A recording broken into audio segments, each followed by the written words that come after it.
ज्ञान के सागर, प्रेम के सागर। शिव बाबा कहते हैं मीठे बच्चे सदा इसी नशे में रहोगी, ज्ञान सागर बाप की ज्ञान वर्षा हमारे ऊपर सो रही है। बाबा कहते हैं सदा इसी नशे में रहोगी, ज्ञान सागर बाप की ज्ञान की वर्षा हमारे ऊपर हो रही, जिससे हम पावन बन अपने बड़े घर में जाएंगे। बाबा जी ज्ञान वर्षा करवा रहे, से पावन बन अपने बड़े घर में चले जाएंगे। आज का प्रश्न है, तुम बच्चों का निश्चय किस आधार से और कभी पक्का किस आधार से और भी पक्का हो जाएगा? कौन सा ऐसा आधार है जिसके नीचे बाबा कहते हैं और भी पक्का हो जाएगा? सुनो बाबा का उत्तर है, दुनिया में जितने हंगामे बढ़ेंगे तुम्हारे देवी झाड़ की वृद्धि होगी, उतना पुरानी दुनिया से दिल हटती जाएगी और बाबा की ओर दिल लगती जाएगी और तुम्हारा निश्चय पक्का होता जाएगा।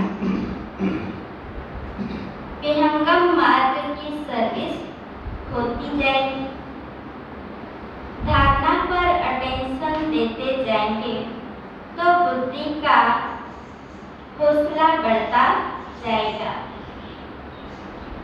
अपार खुशी में रहेंगे।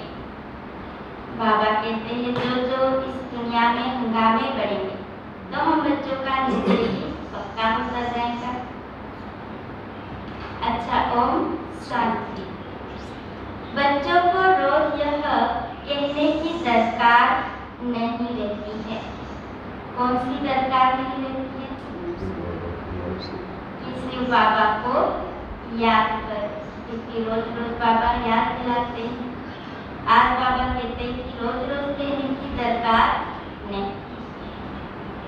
बच्चे जानते हैं हम शिव बाबा की संतान हैं, कहने की दरकार नहीं। जैसे लौकिक में भी बच्चा होता है तो एक बार कह देते ये आपका पिता है, तो बार बार उसको याद नहीं दिलाना पड़ता। तो बाबा भी आज कहते हैं कि तुम्हें भी बार बार कहने की दरकार है।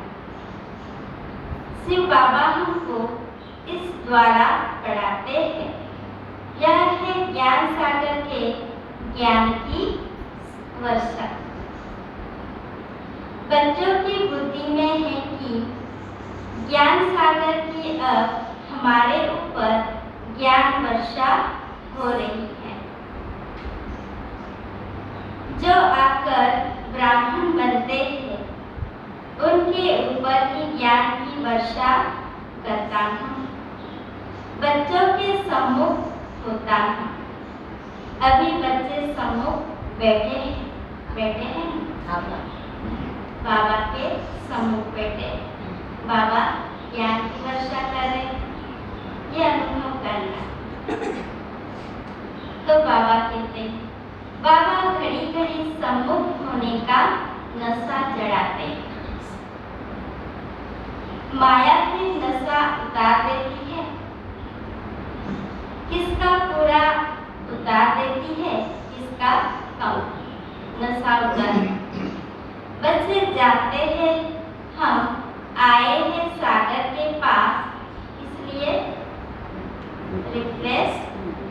होने के लिए, रिफ्रेश होने अर्थात मुरली की पट धारण कर डायरेक्शन लेने। हम उनके सामने बैठे हैं। इस ज्ञान सागर की वर्षा एक ही बार होती, कल्प में एक ही बार इस संगम पर ज्ञान वर्षा होती है। बाबा आते ही है पतितों को पावन बनाने। महिमा भी ऐसी गाते हैं। कौन सी महिमा गाते हैं? हे पतित पावन आओ, यही कहकर पुकारते हैं। महिमा भी गाते हैं पतित पावन आओ। सतयुग में तो ऐसे नहीं पुकारेंगे कि पतित पावन आओ, क्योंकि वहाँ सभी पावन होंगे। वहाँ तो ज्ञान सागर की ज्ञान वर्षा से पावन बने हुए हैं। ज्ञान के साथ फिर वैराग्य भी है। किस चीज का वैराग्य है? तो बाबा कहते हैं किस चीज का? पुरानी पतित दुनिया का। बुद्धि से वैराग्य आता है। बच्चे बुद्धि से जानते हैं कि अभी हम नई दुनिया में जाते हैं, पुरानी दुनिया को छोड़ना है। इसको वैराग्य अवसर कह दिया है। में फिर इसको वैराग्य अवसर कह दिया। जैसे बाबा नया मकान बनाते हैं तो पुराने से बुद्धि योग हटकर नए में लग जाता है। समझते हैं पुराना खलास होता है तो हम नए में जाएंगे। जैसे घर भी बनाते हैं तो पुराना फिर अच्छा नहीं लगता, नया पसंद आने लगता है। तो बाबा कहते तुम बच्चों को भी बुद्धि नए की तरफ ही लगाना है। बच्चे भी अंदर में कहते होंगे जल्दी जल्दी स्वर्ग की स्थापना हो जाए, तब हम अपने घर जाएंगे, सुखी होवे। जब घर जाएंगे तो सुखी हो। पहले पहले हम जानते थे कि साथ में घर जाएंगे, यह पियर घर है, यह छोड़ना, और वह बड़े बाप का बड़ा घर है, वहाँ जाना है। तुम जानते हो वहाँ तो सभी आत्माओं का घर है। यह तुम बच्चों की बुद्धि में है और किसी की बुद्धि में नहीं है। यह बातें और किसी की बुद्धि में बाबा कहते नहीं है, क्योंकि वो पढ़ते ही नहीं बेचारे, तो उनके बुद्धि में क्या रहेगा? संसार की बातें। हम बच्चों की बुद्धि में बाबा ने ज्ञान रतन भर दिया, तो बाबा कहते हैं ये जो बातें हैं तुम बच्चों की बुद्धि में। आगे तो अंधियारा था ना, अभी सोच रहा है। यह भी समझते हो कि ज्ञान तो सब नहीं लेंगे, घर तो सब जाएंगे जरूर। तुम बच्चों की बुद्धि में है कि अभी हम अपने घर जा रहे हैं, श्रीमत पर लायक बन रहे हैं। स्वर्ग के लायक बनना है। एक तो मुझे याद करो तो विखर व विनाश हो जाएंगे, और दूसरा कोई उपाय भी नहीं है। दूसरा चक्र को फिराओ। बाबा कहते हैं मुझे याद करो और दूसरा चक्र को फिराओ। सत्युग त्रेता द्वापर कलयुग, और अब हम हैं संगम पर। तो इस चक्र को फिराने से भी व्यर्थ चला जाता है। बाबा कहते सृष्टि का चक्र कैसे फिरता है, इनकी आयु कितनी है, कौन कब आते हैं, यह सारा बाप वे समझाते हैं। चक्र कैसे फिरता है, इसमें भी इसकी आयु कितनी है और कौन कब आते हैं। यह जो कहते हैं मनुष्य 84 लाख जन्म लेते हैं, तो क्या सभी लेते हैं?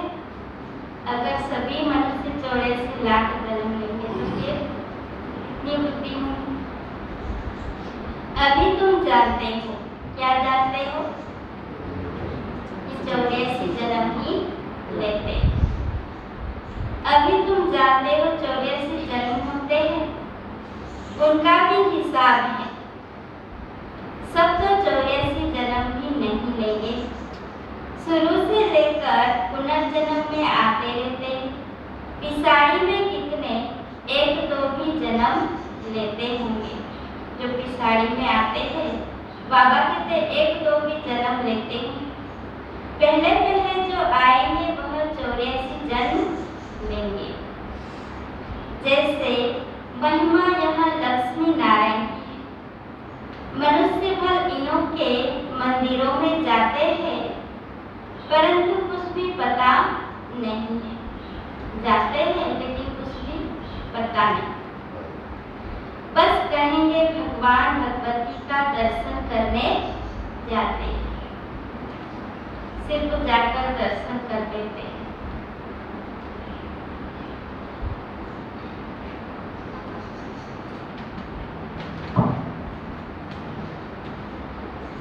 परंतु उन्होंने यह राजधानी कैसे स्थापन हुई, यह कुछ भी नहीं जानते।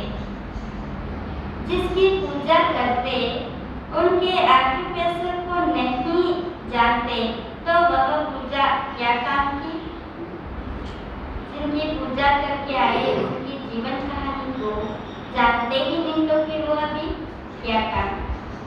इसीलिए इनको कहा जाता है, क्या कहा जाता होगा? अंधश्रद्धा। अंधश्रद्धा कहते हैं जब तप तीर्थ आदि करते, समझते हैं इनसे भगवान को पाने का रास्ता मिलता है, परंतु इनसे कोई को भगवान मिल नहीं सकता और ही दूर होते हैं। समझो यहाँ भी कोई आते हैं, जगदम्बा के मंदिर में आते हैं दर्शन करने। जैसे कोई मधुबनी जाते हैं तो क्या करते हैं, वहाँ भी जाकर तीर्थ यात्राएं घूमते हैं। अंबाजी जाएंगे, कहाँ जाते हैं ना, तो बाबा कहते हैं आते हैं तो दर्शन करने जाते हैं। बाबा समझेंगे इनकी बुद्धि में कुछ भी बैठा नहीं। तुम्हारी तो सब मनोकामनाएं पूरी होती है ना, तो भी जाकर क्या करते हैं? क्योंकि वो आदत पड़ी हुई है तीर्थ यात्रा करने। तुम्हारी तो सब मनोकामनाएं पूरी होती है। जगदम्बा का पाठ एक्यूरेट चल रहा है, बरोबर जगदम्बा का पाठ ऊंचा है। पहले लक्ष्मी, पीछे नारायण। तुम्हारा यह अंतिम जन्म है। हिसाब किताब यहाँ से चुकतू होता है। कर्म का भोग भोग कर छूटना है और बाप की याद में रहना है। वास्तव में बच्चों को याद करना एक बाप को ही है। देहधारी को याद किया तो वह टाइम वेस्ट हो जाएगा। ऐसा तो हो नहीं सकता कि कोई निरंतर याद करे। ऐसी कोई चीज नहीं जिसे निरंतर याद किया जाए। स्त्री पति को भी निरंतर याद कर नहीं सकती, जबकि रहना उसके साथ, लेकिन उसमें भी तो बहुत सारे कर्तव्य निभाते हैं ना। ऐसे नहीं उसको ही याद करते बैठे। तो बाबा कहते हैं जरूर खाना बनाएंगी, बच्चों की संभाल करेंगी, तो पति थोड़े ही याद आएगा। यहाँ तो तुमको निरंतर याद करने का अभ्यास करना है, ताकि पिसाड़ी में ऐसी अवस्था हो कि एक की ही याद रहे। जाते समय हमें सिर्फ और सिर्फ बाबा ही याद आए। बड़ा भारी या इम्तिहान है। 8 रत्नों की भी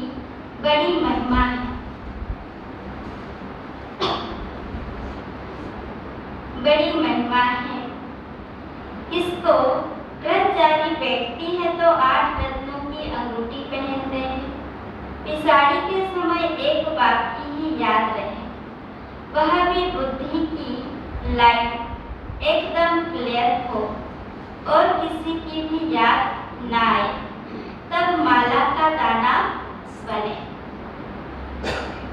नौ रत्नों की भी महिमा बहुत भारी है, तो सब निरंतर याद करने का अभ्यास करना है। अभी तो 2-3 घंटे कोई मुश्किल याद करते हैं। जितना दुनिया में हंगामे बढ़ते जाएंगे, उतना तुमको निश्चय होता जाएगा। जैसे जैसे हलचल आ जाती है दुनिया में, तो हम बच्चे फिर क्या करते हैं? अब कोरोना आया था तो कितना याद करने लगे, जहाँ तहाँ मिट्टियाँ चल रही। तो बाबा कहते और भी हंगामे बढ़ेंगे तो और भी निश्चय पक्का होगा और याद करेंगे। पुरानी दुनिया से दिल टूटता जाएगा। मरेंगे तो बहुत। बुद्धि भी कहती है ना कि माया बहुत पुराना दुश्मन है। ऐसी कोई जगह नहीं जहाँ दुश्मन ना। अब चारों तरफ क्या कहते हैं बाबा? माया ही जैसे सर्वव्यापी हो गई, तो ऐसी कोई जगह नहीं जहाँ ऐसी कोई चीज ना नजर आती। तुम बच्चे अभी मेले से स्वच्छ बनते हो, तुमको ज्ञान है मेले के हाथ का हम खा नहीं सकेंगे। गाया भी हुआ है, क्या गाया हुआ है? जैसा अन्न वैसा मन, इसलिए हम किसी के हाथ का नहीं खा सकते। जैसा अन्न वैसा मन, जो खराब चीज खरीद कर लाते हैं, जो बनाते हैं, जो खाते हैं, उन सब के ऊपर पाप पड़ जाता है। बाप तो सब बातें अच्छी रीति समझाते हैं। तुम बच्चे यहाँ से रिफ्रेश होकर जाते हो। सारा दिन बुद्धि में सृष्टि चक्र फिराता रहे, तो कितना और भी रिफ्रेश होते जाएंगे और अपना घर याद रहे। यहाँ से तुम अपने लौकिक घर में जाते हो तो अवस्था में फर्क पड़ जाता है, फर्क हो जाता है, क्योंकि संग ऐसा हो जाता है। यहाँ बैठे भी कोई कोई का बुद्धि योग बाहर चला जाता है। बाबा कहते कोई कोई की जिम्मेदारियां याद आ जाती, बाहर चला जाता है। फिर इतनी मेहनत करके हम आते हैं और बुद्धि भी उधर चली जाएगी, तो फिर बैठ के इसलिए क्या करना चाहिए? मैं आत्मा भगवान के महावाक्य सुन रही। ये वर्तमान स्थिति ही हमारे सुख शांति का आधार, तो इससे हमारी बुद्धि भी हमारे कंट्रोल में नहीं। तो बाबा कहते यहाँ बैठे बैठे बाहर जाते हैं, इसीलिए पूरी धारणा नहीं कर सकते हैं। तुम आत्माओं को बेहद का बाप बेट समझाते हैं। तुम आत्मा हो ना, हम सब आत्माएं हैं। तुम आत्मा हो, तुम इस शरीर द्वारा कार्य करते हो। तुम जानते हो हम बाबा से श्रीमत ले अपना राज्य भाग्य ले रहे हैं। कितनी खुशी होनी चाहिए इस बात के लिए, कितनी खुशी होनी चाहिए। कोई मंत्री बन जाता है तो कितना खुश होता है। हम तो 21 जन्मों के लिए अपना राज्य भाग्य ले रहे, तो बाबा कहते इस बात की बहुत खुशी होनी चाहिए। गायन भी है अतीन्द्रिय सुख गोपी वल्लभ के बच्चों से खुश। जितना जास्ती अवस्था बनेगी और वृद्धि को पाएंगे, तो खुशी का पारा भी चढ़ता जाएगा और निश्चय भी पक्का होता जाएगा। धारणा पर अटेंशन देते जाएंगे तो का डाला खुल जाएगा और जैसे घोंसला बढ़ता जाएगा। आगे चलकर तुम्हारी विहंगम मार्ग की सर्विस होती जाएगी। युक्ति निकालनी होती है जिससे कोई को अच्छी रीति तीर लगे। मुख्य तो है ही बाप का परिचय देना। बेहद के बाप से बेहद का वर्षा मिलता है। ज्ञान सागर भी है वह। ज्ञान से ही मनुष्य पावन होते हैं। पतित पावन वही बाप है। तुम एक ही पॉइंट उठाओ कि सर्वव्यापी की बात से भक्ति भी चल न सके। सर्वव्यापी की बात से भी बाबा कहते भक्ति चल ना सके। अब सर्वव्यापी भी कहते एक तरफ और एक तरफ मंदिर भी बनाते, पूजा करते। अगर सभी में भगवान है तो फिर मंदिर क्यों बनाते? उनकी ही आराधना करो। लेकिन ऐसा है नहीं, इसलिए वो मंदिर बनाते। तो बाबा कहते हैं इस पे भी अच्छी तरह से समझाना है। यह बात अच्छी रीति समझानी है। वो लोग कहते हैं, क्या कहते हैं? वो लोग कहते हैं कि इन्हों के ज्ञान से विनाश होगा। तुम भी कहते हो इस रुद्र ज्ञान यज्ञ से विनाश ज्वाला निकली है। वह भी सच कहते हैं। कोई बात नहीं मानेंगे तो विनाश ही होगा और क्या होगा? वह तो कल्प पहले भी विनाश हुआ था। भगवान वाच है ना, रुद्र ज्ञान यज्ञ में यह सब स्वाहा हो गया। वो लोग समझते हैं इन्हों का ज्ञान ऐसा है, इसीलिए सामना करते हैं। समझते हैं कि बहुत भक्ति करने से भगवान मिलता है।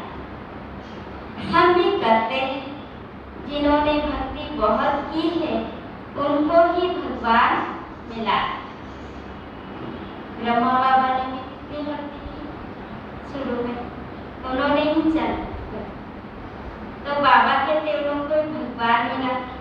परंतु इस बात को समझने में मनुष्य को बहुत मेहनत लगती है।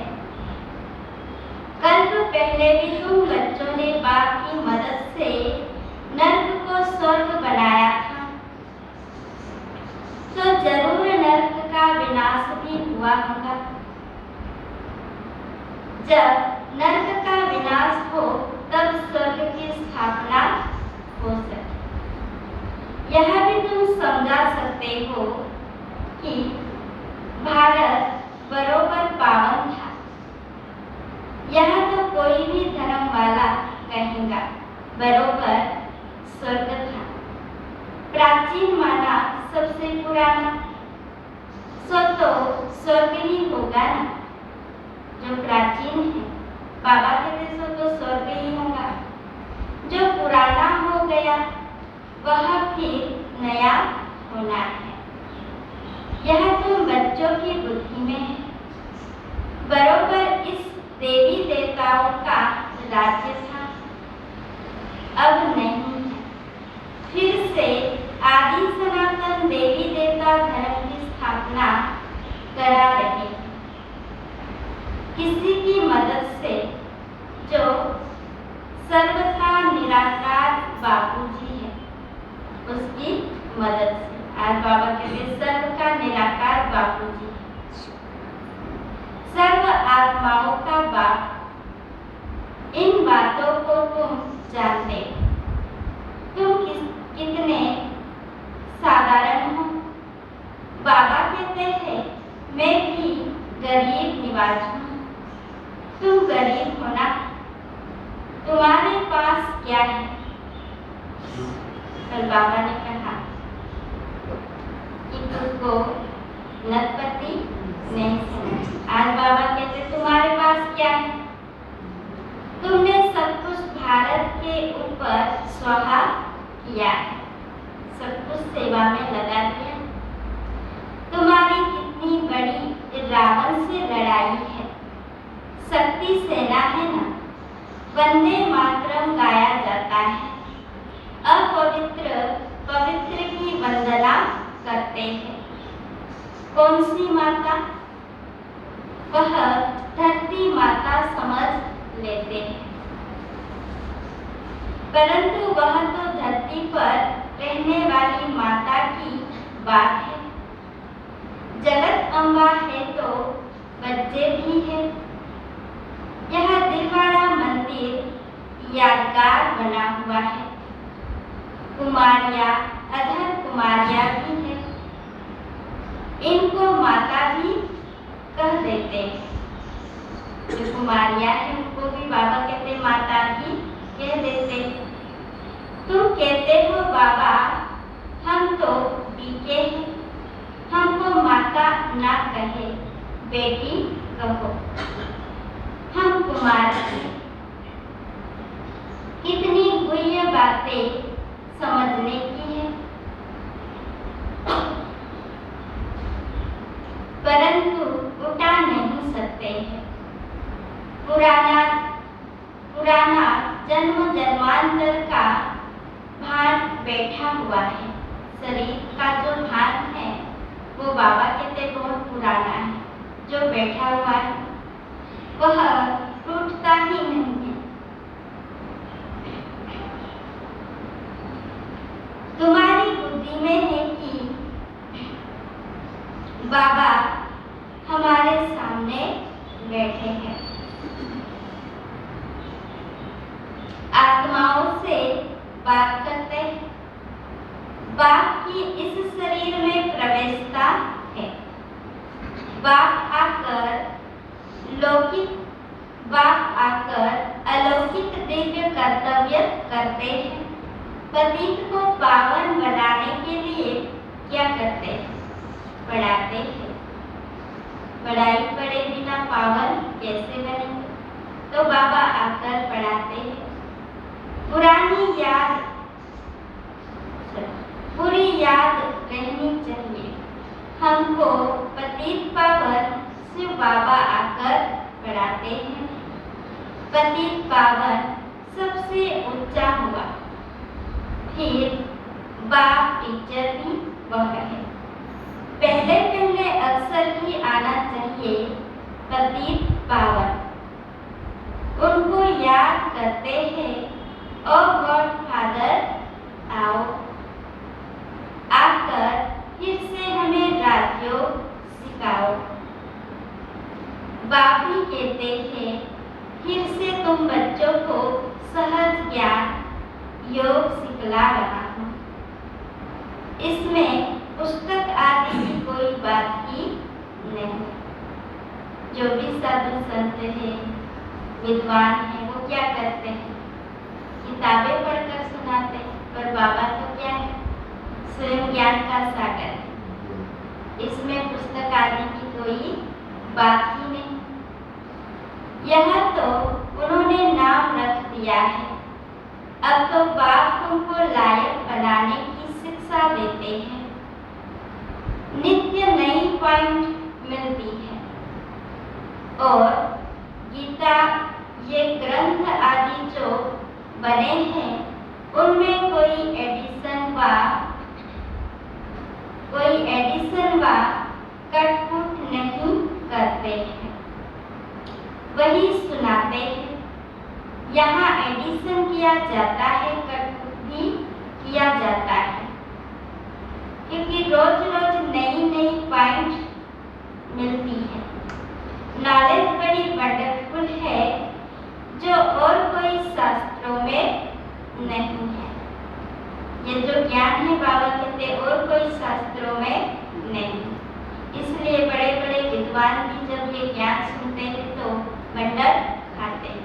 ये तो हम पहली बार सुन रहे हैं। ये कैसे निराला ज्ञान है, क्योंकि ये ज्ञान शास्त्रों में नहीं है। बाबा कहते काम महाशत्रु है, भगवानुवाच है, देह सहित सबको भूल जाओ, एक को याद करो, मैं तुम सब आत्माओं को वापस ले जाऊंगा।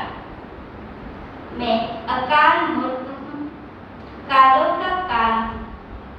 बाबा अपना रूप भी बताते हैं। मैं सब बच्चों को लेने आया, किसी की ताकत नहीं ले सकते हैं, लेकिन बाबा कहते हैं मैं सब बच्चों को लेने आया। तो तुमको खुशी होनी चाहिए ना, बाबा के साथ जाना है तो बाबा कहते खुशी होनी चाहिए। कितने समय से हम अपने घर से, अपने पिता से बिछड़े हुए। जब हम लौकिक में 2-3 साल नहीं जाते घर पे, तो वहाँ जाने का कितना हमें गुस्सा आता है कि चलो अभी जाना है, अभी जाना है। और बाबा कहते तुम अपने घर से, अपने पिता से 5000 साल से बिछड़े, तो भी और यहाँ मन नहीं कर रहा। खुशी से जाना है, इसलिए बाबा कहते हैं खुशी से जाना है। तुमको मैं लेने आया। तुम जानते हो अभी हम घर जा रहे हैं, जल्दी होशियार हो जाए। तो बाबा कहते फिर जल्दी घर जाएंगे, बाबा से वर्षा ले तब तक लड़ाई ना लगे कि हम भी होशियार हो जाए। बाबा कहते हैं मैं थोड़े ही कुछ करता हूँ, पहले रिहर्सल होंगी। अभी तो राजाएं आदि भी नहीं आते हैं। राजस्थान पर भी तुम समझा सकते हो। बोलो तुमको पता है कि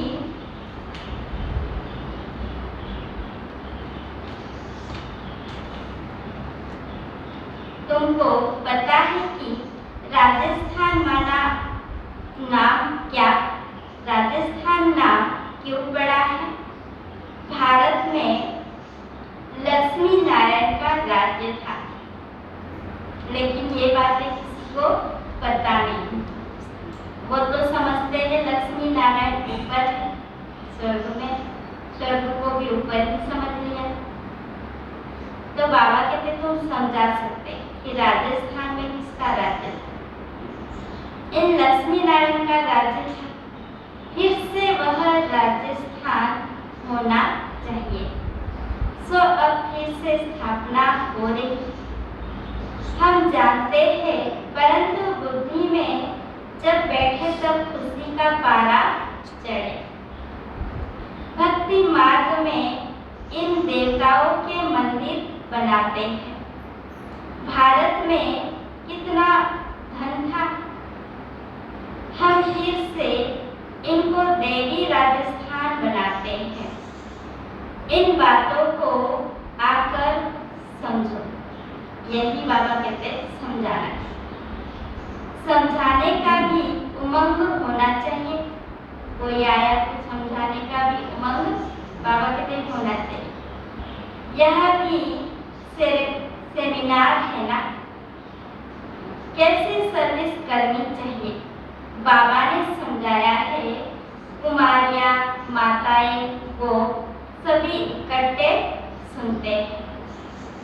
ऊंचे ऊंचे एक भगवान है, श्री कृष्ण नहीं। तो राजस्थान पर तुम समझा सकते हो। बरोबर राजस्थान था, जिनों के मंदिर बने हुए हैं। फिर से हम बना रहे हैं।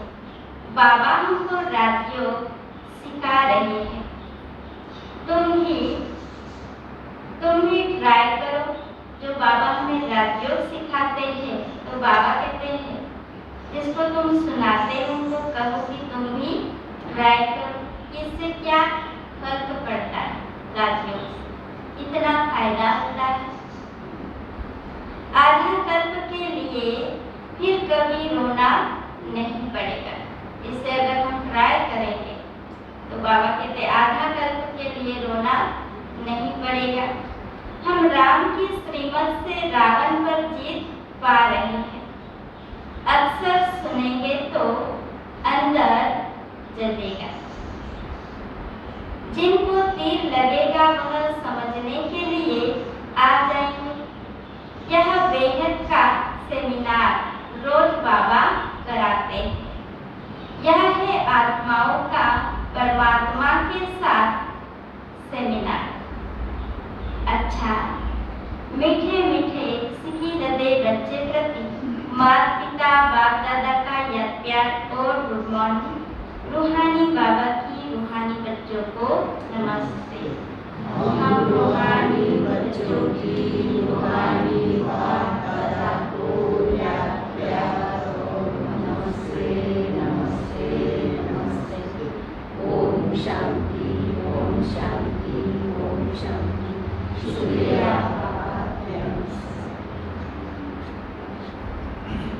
धारणा के लिए मुख्य सार है। पहली पॉइंट, कर्म भोग से छूटने के लिए एक बात की याद में रहना है।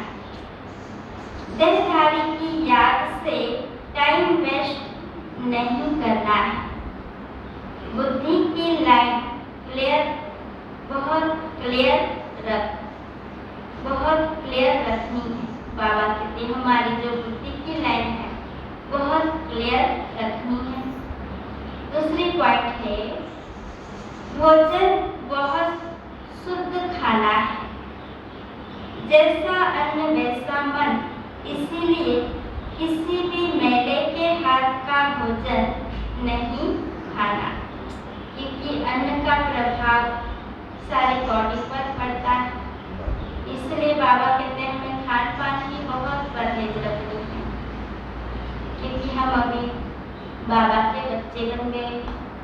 तो इसलिए बाबा कहते हैं मेले के हाथ का भोजन नहीं है।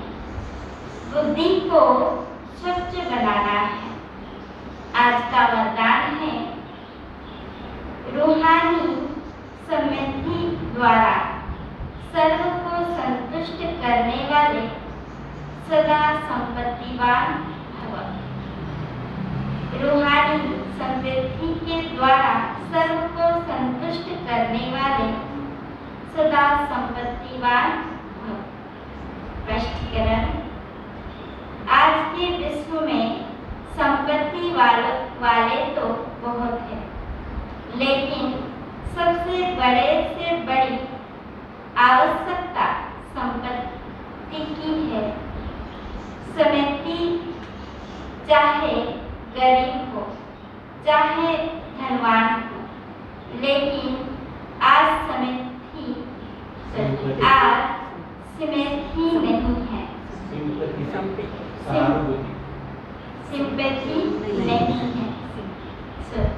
आपके पास सिंपैथी की संपत्ति है, इसीलिए किसी को और भले कुछ भी नहीं दो, लेकिन सिंपैथी से सबको संतुष्ट कर सकते हो। आपकी सिंपैथी ईश्वरीय परिवार के नाते से है। इस रूहानी सिंपैथी से तन मन और धन की पूर्ति कर सकते हो। स्लोगन है,